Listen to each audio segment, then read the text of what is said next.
Berdasarkan statistik Sekolah Luar Biasa Kementerian Pendidikan Dasar dan Menengah tahun 2025-2026, terdapat lebih dari 84.000 siswa tunagrahita yang menempuh pendidikan di sekolah luar biasa di Indonesia. Salah satu keterampilan penting yang perlu mereka kuasai adalah kemampuan mengenal nilai uang dan melakukan transaksi sederhana secara mandiri sebagai bekal kehidupan sehari-hari. Namun, berdasarkan observasi dan wawancara dengan guru di SLB Negeri Purwakarta, kami menemukan bahwa hanya 2 dari 21 siswa fase D yang telah mampu mengenali nilai uang dengan baik. Artinya, lebih dari 90% siswa masih mengalami kesulitan memahami nominal uang dan menerapkannya dalam transaksi sederhana sehari-hari. Hasil wawancara dengan guru juga menunjukkan bahwa pembelajaran masih membutuhkan media yang lebih konkret, interaktif, dan kontekstual agar siswa dapat menghubungkan konsep uang dengan pengalaman nyata. Berangkat dari permasalahan tersebut, kami, Tim Pasti Tuntas Sampai Nasional yang terdiri atas Siti Rama Madani sebagai Ketua Tim, Arini Ramawati, Ece Priyo Fadila, dan Safira sebagai anggota tim, di bawah bimbingan Ibu Liptia Venika, menghadirkan EduMart, media simulasi transaksi belanja berbasis web interaktif yang mengintegrasikan teknologi RFID dengan replika uang dan barang minimarket untuk menciptakan pengalaman belajar yang konkret, kontekstual, dan multisensori bagi siswa tunagrahita ringan. Melalui EduMart, siswa belajar mengenali dan menggunakan uang secara langsung dalam simulasi transaksi yang menyerupai situasi nyata.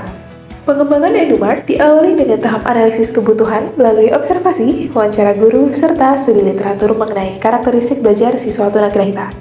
Berdasarkan temuan tersebut, kami merancang EduMart melalui tahapan identifikasi kebutuhan, perancangan sistem, pengembangan perangkat lunak dan perangkat keras, hingga pengujian dan penyempurnaan media.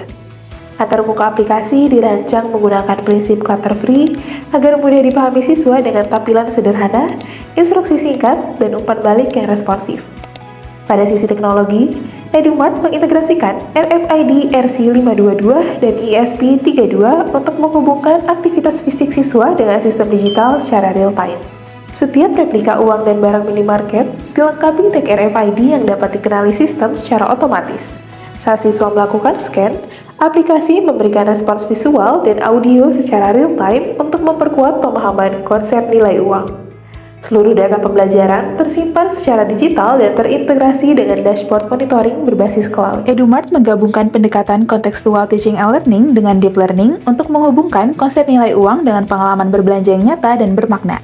Pembelajaran dilaksanakan melalui model REACT, yaitu Relating, Experiencing, Applying, Cooperating, dan Transferring dengan strategi Direct Functional Instruction dan Group Learning. Dalam 4 pertemuan, siswa belajar secara bertahap mulai dari mengenal pecahan uang, membandingkan nilainya, menentukan kombinasi pecahan yang setara, hingga melakukan simulasi transaksi belanja secara mandiri. Metode yang digunakan meliputi ceramah, tanya jawab, demonstrasi, diskusi kelompok, simulasi, dan role-playing yang disesuaikan dengan karakteristik belajar siswa tunagrahita. Evaluasi EduMart mengacu pada asesmen autentik dalam kurikulum Merdeka yang meliputi asesmen diagnostik, formatif, dan sumatif. Penilaian mencakup ranah kognitif, afektif, dan psikomotorik untuk mengukur pemahaman, sikap, serta keterampilan siswa dalam mengenal nilai uang dan melakukan transaksi sederhana. Seluruh hasil asesmen diinput ke dashboard monitoring EduMart yang didukung artificial intelligence atau kecerdasan buatan untuk menganalisis data secara otomatis dan memberikan rekomendasi remedial maupun pengayaan sebagai bahan tindak lanjut pembelajaran. Melalui integrasi teknologi digital dan simulasi dunia nyata, EduMart menghadirkan pengalaman belajar yang konkret dan bermakna sehingga siswa tidak hanya mengenal nilai uang, tetapi juga mampu membangun keterampilan bertransaksi secara mandiri dalam kehidupan sehari-hari.